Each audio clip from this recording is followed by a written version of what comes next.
Dengue, malaria, typhoid, viral fevers, lungs infection ఇలాంటివన్నీ health insurance లో policy తీసుకున్నా కూడా కవర్ అవ్వలేదు. అసలు ఎక్కడ ప్రాబ్లం అనే విషయాలన్నీ కూడా ఈ వీడియోలో డిస్కస్ చేద్దాం. నేను మీ విజయలక్ష్మిని. Welcome to Dhanvantara YouTube channel. చాలా మంది పాలసీ తీసుకుంటున్నామండి, ఫీవర్స్ రిలేటెడ్ గా క్లైమ్స్ రిజెక్ట్ అవుతున్నాయని చాలా మంది కామెంట్స్ వస్తున్నాయండి. అసలు పాలసీ తీసుకున్న తర్వాత ఎన్ని డేస్ వెయిటింగ్ పీరియడ్ ఉంటుంది, వెయిటింగ్ పీరియడ్ తర్వాత ఈ క్లైమ్ అనేది ఎలా ఇవ్వడం జరుగుతుంది అనేది ఈ వీడియోలో పుష్ప గారి చేత మనం డిస్కస్ చేద్దాం. అక్క, ఈ రోజు ఏంటంటే మనకి చాలా కామెంట్స్ వస్తున్నాయి వాట్సాప్ కి. పాలసీ తీసుకున్నామండి, మా అబ్బాయికి ఫీవర్ వచ్చింది, క్లైమ్ ఇవ్వలేదు. లేదంటే మా హస్బెండ్ కి జాండీస్ వచ్చింది, క్లైమ్ ఇవ్వలేదు. అసలు ఏంటి reason? Last 10 days back reject అయిన 2 క్లైమ్స్ గురించి చెప్తాను. నాకు ఫోన్ చేశారు, క్లైమ్కి ఇలా వెళ్తున్నామని చెప్పారు. సో ప్రాసెస్ అంతా చెప్పాము. అయిపోయిన తర్వాత రిజెక్ట్ అయిందని చెప్పి లెటర్ వచ్చింది. ఫోన్ చేశారు, మేడం ఇలా రిజెక్ట్ అయిందని. అంటే సరే ఓ పని చేయండి, డిశ్చార్జ్ వరకు వెయిట్ చేయండి. ఈ మధ్యలో అంటే 3 days 2 days హాస్పిటలైజేషన్ అవసరం పడుతుంది కదా, ఆ మొత్తం ట్రీట్మెంట్ ఏదైతే మీరు చెప్పిన కండిషన్ క్లియర్ గా రాయిపించి ఈ 3 రోజుల్లో జరిగిన ట్రీట్మెంట్ అంతా కూడా క్లియర్ గా డాక్టర్ గారు మెన్షన్ చేస్తే దాని ప్రకారం కూడా మళ్ళా బిల్లింగ్ టైంలో డిశ్చార్జ్ టైంలో కంపెనీ డెసిషన్ అవన్నీ రివ్యూ చెక్ చేసి ఏ మెడికేషన్ ఇస్తే వీళ్ళు రికవరీ అయ్యారు అన్నది బేస్ చేసుకుని క్లైమ్ సెటిల్మెంట్ అన్నది జరిగే అవకాశం ఉన్నదని చెప్పాం. ఎందుకంటే అలాంటి 2 క్లైమ్స్ కూడా మేము ఇచ్చాం ఒక 10-20 days బ్యాక్. సో దీనికి కూడా అలాగే చెప్తే నాకు ఇంకా మళ్ళీ వాళ్ళు ఏం కాల్ చేయలేదు. నేనే ఒక 2 days పోయిన తర్వాత డిశ్చార్జ్ పెడుతున్నారేమో అనుకుని చూసి మెసేజ్ చేశాను అనమాట, ఎలా ఉన్నారు అని చెప్పేసి. చెప్తే లేదు మేడం, ఆ రోజు ఇంకా రిజెక్ట్ అవ్వగానే మేము డిశ్చార్జ్ అయిపోయి వచ్చేసామని అన్నారు. యాక్చువల్గా రిజెక్ట్ అయిన రీజన్ కూడా ఇన్సూరెన్స్ కంపెనీ ఏమని రాసిందంటే, ఓపీలో అవుట్ పేషెంట్ గా చూపించుకొని మెడికల్ గా మేనేజ్ అయ్యే ట్రీట్మెంటే అది, అంటే మీ పొజిషన్ ఇది, దీనికి హాస్పిటలైజేషన్ రిక్వైర్మెంట్ లేదు అని చెప్పి ఇన్సూరెన్స్ కంపెనీ మెన్షన్ చేసింది. నేను కూడా అదే చెప్పాను. అంటే మీరు సపోర్ట్ చేసే ఏమైందంటే అప్పటికి 2 రోజులు బట్టి 3 రోజులు బట్టి మెడికల్ షాప్ లో కొనుక్కుని మెడిసిన్స్ వేసుకుంటున్నారు. సో డాక్టర్ కన్సల్టేషన్ లేదు. సో మనకు చెప్పడం ఏంటంటే 3 days నుంచి 4 days నుంచి ఫీవర్ 102 103 ఉంటుంది, దీనికి మేము పారాసిటమాల్ అది వేసుకుంటున్నాము, మందులు వాడుతున్నాము, అయినా తగ్గలేదు, డాక్టర్ దగ్గరికి వస్తే అడ్మిషన్ అని అన్నారు. సో అడ్మిట్ అవ్వాలని అని చెప్తే సరే అడ్మిట్ అవ్వండి అని చెప్తున్నాము. అడ్మిషన్ అయిన తర్వాత వీళ్ళు అప్లై చేసిన తర్వాత అది రిజెక్ట్ అవ్వడం జరుగుతుంది. ఇచ్చిన క్లైమ్స్ ఉన్నాయి, రిజెక్ట్ అవుతున్న క్లైమ్స్ ఉన్నాయి అనమాట. ఈ రిజెక్ట్ అవడానికి రీజన్ ఏంటంటే ఈ 3 days మెడికేషన్ వాడుతున్నారు కదా, వాడిన దానికి ఎటువంటి ప్రూఫ్ ఉండట్లే. ఈ మెడికల్ షాప్స్ లో మందులు కొనుక్కోవడము, దానికి ఏం ప్రూఫ్ ఉండకపోవడము, ఏం వాడారో ప్రాపర్ గా లేకపోవడము. సో ఇచ్చిన క్లైమ్ కూడా ఉంది. వాళ్ళు ఏంటంటే 3 days డాక్టర్ దగ్గర చూపించుకొని వాడారు, ఓపీ కన్సల్టేషన్ ఉంది, ఆ 3 రోజులు ఏ మందులు డాక్టర్ గారు అడ్వైస్ చేస్తారో అది వాడారు. వెంటనే డాక్టర్ గారు 2వ రోజు 3వ రోజు తగ్గకపోతే చేయించుకోమని టెస్ట్లు కూడా వాళ్ళు చేయించుకున్నారు. అవన్నీ సపోర్టింగ్ గా ఉండడం వల్ల వాళ్ళ క్లైమ్ ఆరామ్సే వచ్చేసింది. ఇలా బయట మెడికల్ షాప్స్ లో గట్రా ఎవరో ఆర్ఎంపీ డాక్టర్ చెప్పారన్న మెడిసిన్స్ కొనుక్కొని వాడేసి ఆ తర్వాత 3 రోజులకో 4 రోజులకో సివియర్ అయిందని చెప్పి హాస్పిటల్కి వస్తున్నారు కదా, వాళ్ళకి సపోర్టివ్ గా పెట్టడానికి వాళ్ళ దగ్గర ఏమి ఉండదు.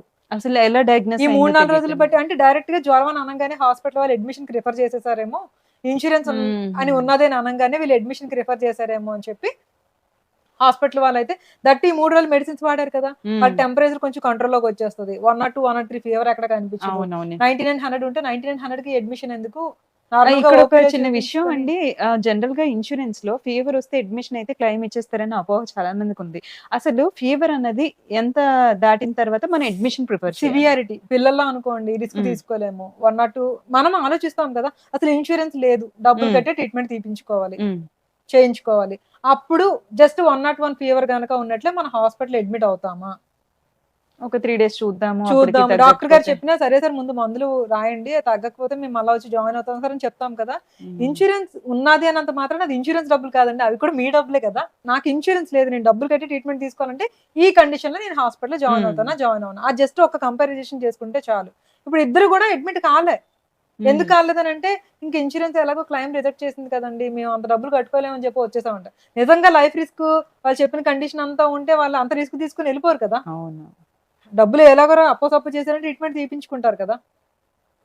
సో ఇక్కడ ఏంటంటే హాస్పిటల్స్ మిస్గైడ్ చేస్తున్నాయా, కస్టమర్ ఇన్సూరెన్స్ ఉన్నది కదా, జాయిన్ అయిపోతే మొత్తం అన్ని టెస్ట్లు ఒకసారి చేయించుకుంటే ఓ పని అయిపోతుంది కదా అని జాయిన్ అవుతున్నారు, వాళ్ళ మనసాక్షికే తెలియాలి. బట్ నిజంగా ఫీవరే, హై టెంపరేచర్ ఉండి అదర్ కాంప్లికేషన్స్ ఉండి సివియారిటీ క్లియర్ గా కనిపిస్తే even fever claims on bed verification కూడా వెళ్తారు చాలా వరకు.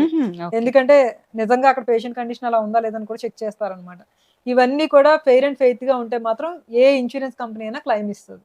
ఆన్ బెడ్ వెరిఫికేషన్ అంటే మన పేషెంట్ అక్కడ ఇన్సూరెన్స్ కంపెనీ తరఫు నుంచి ఎవరో ఒకరు వచ్చి వెరిఫై చేస్తారు ఆ పేషెంట్ జాయిన్ అయ్యారు లేదా, జెన్యూన్ క్లైమ్ జెన్యూన్ క్లైమ్ కాదు, ఆన్ బెడ్ వెరిఫికేషన్ అని అంటారు అనమాట.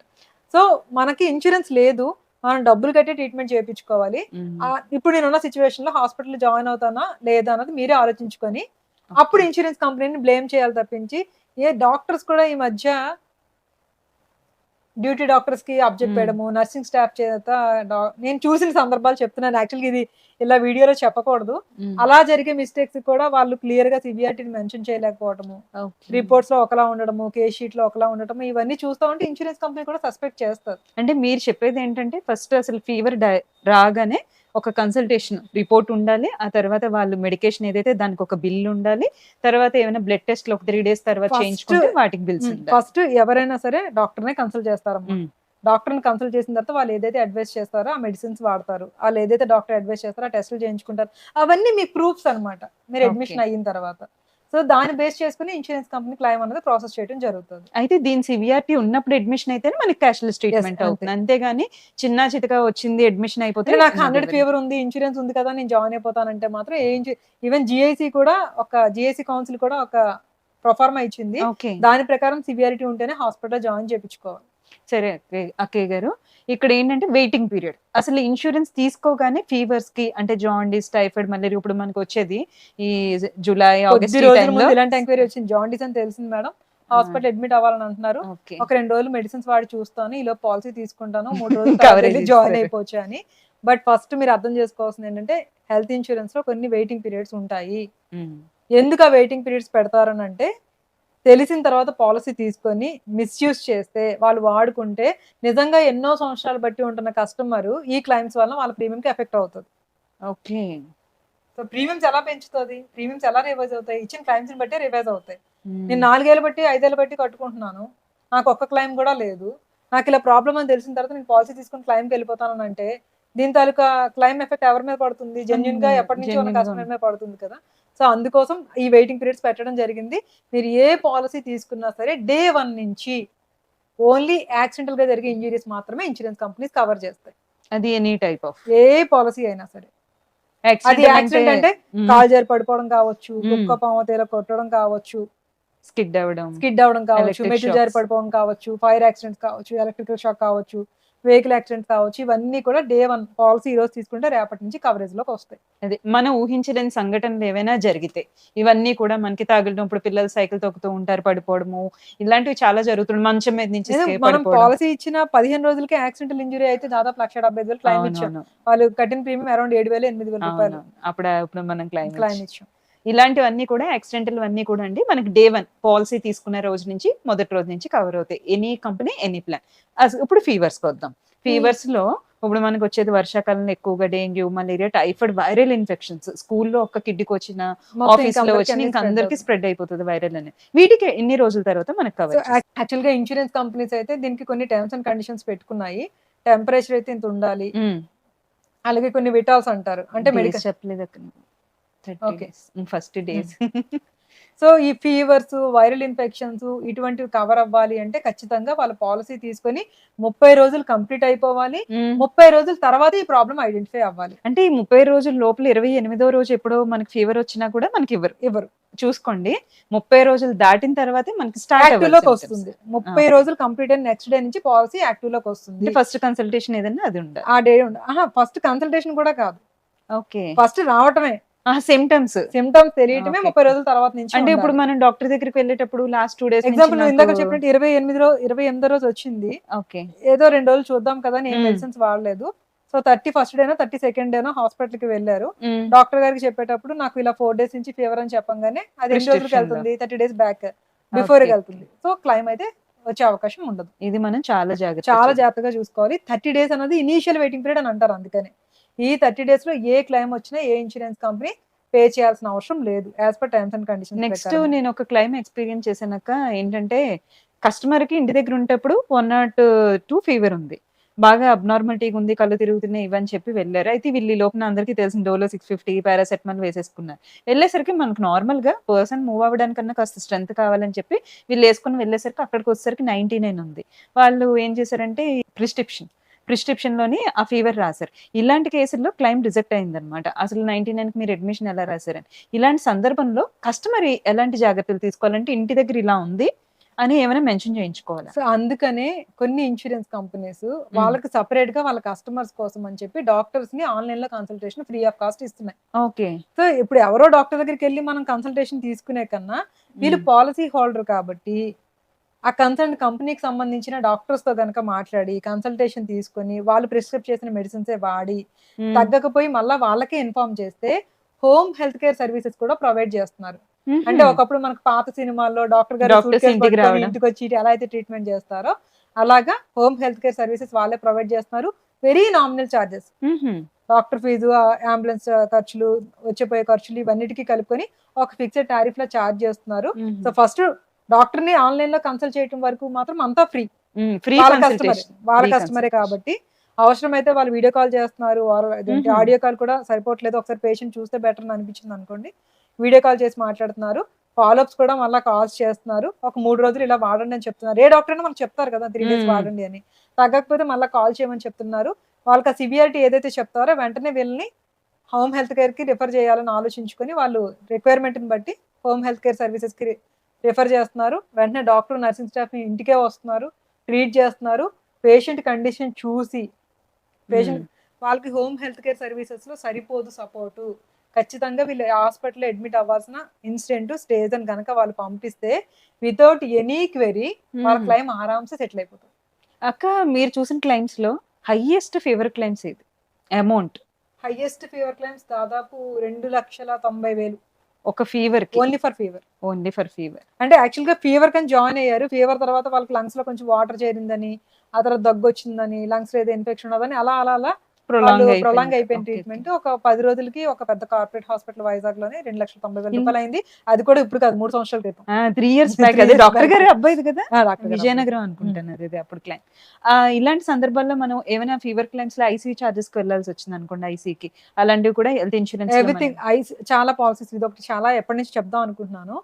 ఐసీయూ చార్జెస్ కి కొన్ని పాలసీస్ లో లిమిట్ ఉంటుంది. అంటే మీరు 5 లక్షల రూపాయల పాలసీ తీసుకున్నారు అనుకుందాము, 2% of the some insured ICU charges అని అంటే పెర్ డే కి 10,000 రూపాయల వరకు మాత్రమే మీకు ఐసీయూకి పే చేస్తారు. అందుకే మనం పాలసీ తీసుకునేటప్పుడు ఐసీయూ యాక్చువల్స్ ఎంతైతే అంత, అది 30,000 అవ్వచ్చు పర్ డే, 40,000 అవ్వచ్చు, ఎంతైతే అంత పే చేసేటట్టుగా మన ఫీచర్ ఉండాలన్నమాట. ఇది క్లియర్ గా మనకి ప్రొఫెషనల్ ఇన్సూరెన్స్ అడ్వైజర్ అయితేనే చెప్తారు. ఒక్కోసారి అప్ టు సమ్ ఇన్సూర్డ్ అని కూడా మెన్షన్ చేస్తూ ఉంటారు కొన్ని డాక్యుమెంట్స్. అది అంటే ఇంకా యాక్చువల్స్ అని లెక్క అన్నమాట. Actuals up to some insured ఉన్నా యాక్చువల్స్ ఉన్నా సరే కూడా మీకు క్యాపింగ్ లిమిట్, అంటే లిమిట్ లేదు.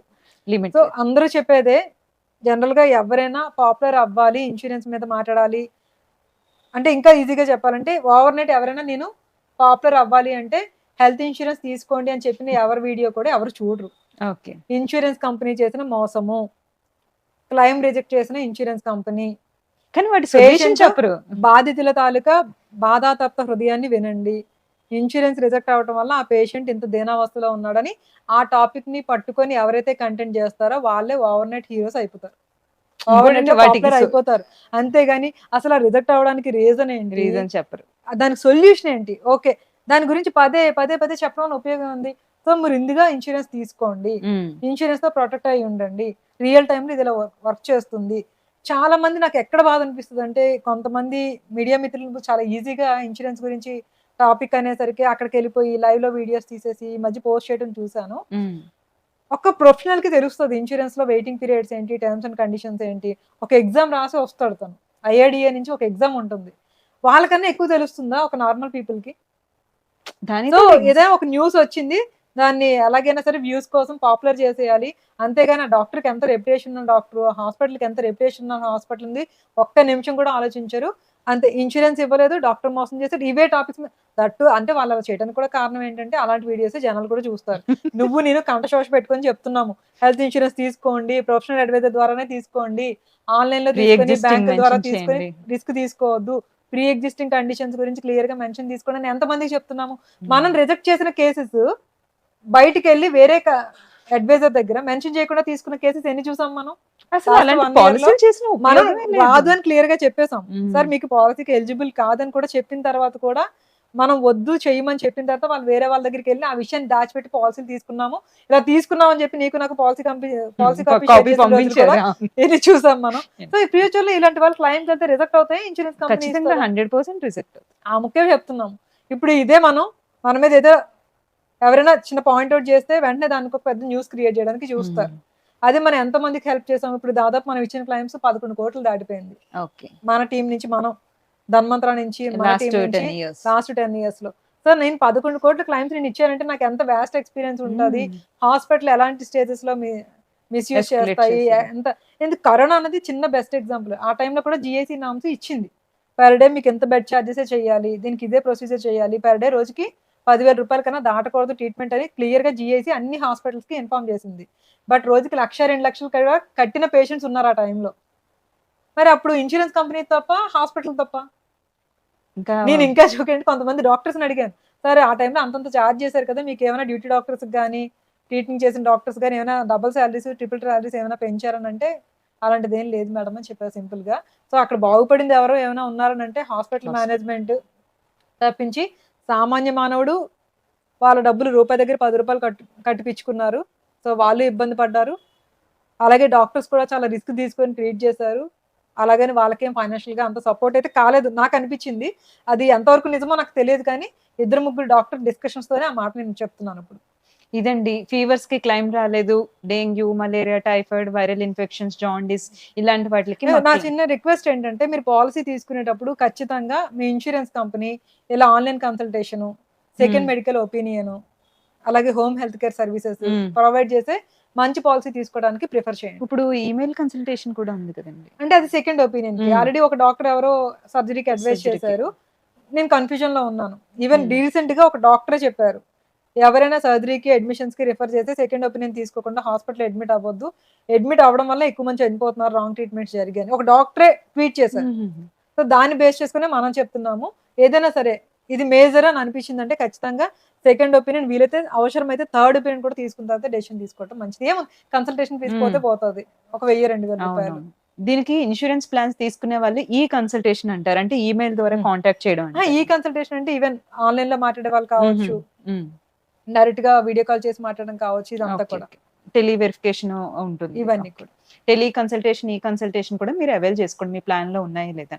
ఇదండి మన ఈ వీడియోలో ఫీవర్స్ రిలేటెడ్ గా ఎన్ని రోజుల తర్వాత కవర్ అవుతాయి అనేది డీటెయిల్ గా విన్నారు. ఒకవేళ కవర్ అయినా సరే కూడా ఎలాంటి టర్మ్స్ అండ్ కండిషన్స్ లో మనం అడ్మిషన్ వరకు వెళ్ళాలి అనేది ఆలోచించుకోండి. ఒకవేళ అడ్మిషన్ అయితే మటుకు ఆ ఏదైతే ప్రిస్క్రిప్షన్ లో కానీ ఆ డిశ్చార్జ్ సమ్మరీలో ప్రతిదీ కూడా మీరు డీటెయిల్ గా రాయించుకోండి. అంటే ఎంత ఫీవర్ మీకు మనకు ఫోన్ చేసినప్పుడు చెప్తారు కదా ఇలాంటి కండిషన్ లో ఉన్నామని, అది మనకి ఓరల్ గా కాదు, పేపర్ మీద కనిపించాలి, రిపోర్ట్స్ లో కనిపించాలి. చాలా సందర్భాల్లో డాక్టర్ రాయడంలోనే క్లైమ్ రిజెక్ట్ అవుతూ ఉంటుంది. అంటే వాళ్ళు ఏదో మనకి ఒక హాస్పిటల్లో క్లైమ్ ఎక్స్పీరియన్స్, డ్యూటీ డాక్టర్ ఒకరి తాలూకా కేసు షీట్ లో రాయాల్సిన ఇన్ఫర్మేషన్ ఇంకో కేసు షీట్ లో రాయటం వల్ల ఆ రోజు రాత్రి 12 అయింది ఆ క్లైమ్ ఇష్యూ అంతా రిజాల్వ్ చేయించడానికి. ఇలాంటివి ప్రాక్టికల్ గా మనం రోజు చూస్తున్నాం కాబట్టి వాళ్ళకి గైడ్ చేస్తాము. నార్మల్ గా తెలియని వాళ్ళు, ఆన్లైన్ లో తీసుకున్న వాళ్ళు, వెబ్సైట్స్, టెలిసేల్స్ ద్వారా తీసుకున్న వాళ్ళకి ఎవరు గైడ్ చేస్తారు? ఇంకోటి ఏంటంటే అసలే డాక్టర్ హ్యాండ్ రైటింగ్ అర్థం కాదు, ఫస్ట్ అర్థం కాదు.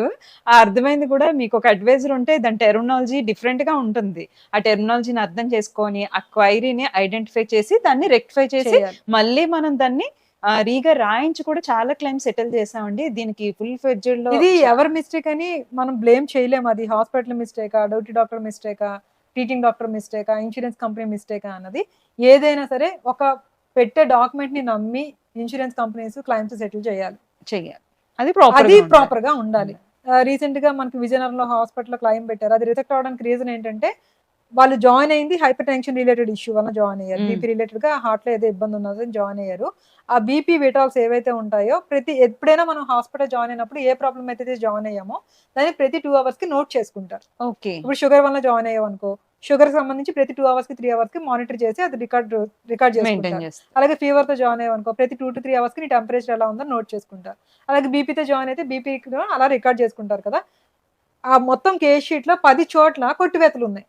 బాబాయ్ corrections, case sheet equal to FIR copy. So corrections ఉన్నాయి అంటే అసలు పేషెంట్ నిజంగా అడ్మిట్ అయ్యారా లేదా, పేషెంట్ అడ్మిట్ అయ్యారా ఇంకెవరైనా అడ్మిట్ అయ్యారా ప్లేస్ లో, ఈ నిజంగా జాయిన్ అయ్యి ట్రీట్మెంట్ తీసుకుంటుంది కరెక్టా కాదా, ఎందుకంటే జాయిన్ అయిన కేసే వాళ్ళ బీపీ మీద. సో పేషెంట్ చాలా ఇబ్బంది పడ్డాడు, అవన్నీ క్లారిఫికేషన్ ఇచ్చి 1.5 day టైం పట్టింది మాకు. అంటే దీని ప్రకారం గుర్తించుకోండి, కరెక్షన్స్ అనేవి మనకు అసలు ఓవర్ రేటింగ్ గానీ, కొట్టివేతలు గానీ, దుద్దడం గానీ ఇవేవి కూడా కేస్ షీట్ లో కానీ ప్రిస్క్రిప్షన్స్ లో కానీ ఎక్కడ కూడా ఏ Consultation మెడికల్ note లో. రికార్డ్ లో కానీ ఉండదు. That is equal to FIR copy. Okay. FIR కాపీలో ఎలా అయితే ఒక్క కొట్టివేత ఉన్న ఓవర్ రైటింగ్ చేసిన ఎలా అయితే దాన్ని కన్సిడర్ చేయాలో సేమ్ లైక్ చూసుకోండి ఈ జాగ్రత్త కూడా అలాంటప్పుడు కూడా క్లైమ్ రిజెక్షన్ రిజెక్ట్ చేస్తారు. అక్కడ ఇన్సూరెన్స్ కంపెనీ అసలు మిస్టేకే కాదు అసలు. ఇన్సూరెన్స్ అడిగేది ఎప్పుడు ఏంటంటే నాకు ప్రాపర్ గా నాకు డాక్యుమెంట్స్ మీరు హాస్పిటల్లో జాయిన్ అవ్వాలి. నేను పేషెంట్ అడిగాను మీరు ఎందుకు వెళ్ళిపోయారనంటే ఇన్సూరెన్స్ రాలేదని వెళ్ళిపోయామనంటే అప్పుడు ఇన్సూరెన్స్ కంపెనీ కూడా అదే చెప్తుంది కదా, వాళ్ళు ఓపీలో ట్రీట్మెంట్ అయిపోయే సరే సిచ్యువేషన్ అడ్మిషన్ వరకు అడ్మిషన్ వరకు అక్కర్లేదని. మరి ఇప్పుడు ఎలా డెసిషన్ తీసుకున్నారంటే మన డబ్బులు అయితే ఒకటి, ఇన్సూరెన్స్ డబ్బులు అయితే ఒకటి. ఇన్సూరెన్స్ డబ్బులు ఎవరో కాదండి, అవి మీ డబ్బులే. ఎన్నో సందర్భాలు ఇదే మాట చెప్తాను, ఒకరి కష్టాన్ని 100 మంది షేర్ చేసుకోవటమే హెల్త్ ఇన్సూరెన్స్. ఆ ఒక్కరిలో ఉంటామా మిగతా 99 మందిలో ఉంటామా అన్నది మన అదృష్టం మీద రాసిపెట్టి ఉంటుంది. ఇదండి వీడియోలో అసలు ఫీవర్ అని చిన్న మాట అనేసుకొని పక్కన పెట్టకండి. దీని తాలూకా ఎంత బ్యాక్గ్రౌండ్ వర్క్ అనేది ఉంటుందో చూడాలి. సో ఇది బాగా ఇదండి వీడియోలో మీకు అసలు ఫీవర్ క్లైమ్స్ ఎట్లా మనం అడ్మిషన్ వరకు వెళ్ళాలి, దాని ప్రొసీజర్ ఏంటి, ఎట్లాంటి కండిషన్స్ లో మనం అడ్మిట్ అయితేనే క్లైమ్ వస్తుందనే వివరాలన్నీ ఈ వీడియోలో షేర్ చేసుకున్నాం కదా. ఇలాంటి మంచి మంచి వీడియోస్ ధన్వంతరం మీ వరకు చేరవేస్తుంది. ఈ వీడియో మీకు నచ్చినట్టయితే లైక్ చేయండి, షేర్ చేయండి, సబ్స్క్రైబ్ చేసుకోవడం మాత్రం మర్చిపోద్దు. మరొక మంచి వీడియోతో మీ ముందుకు వస్తుంది మీ ధన్వంతరం.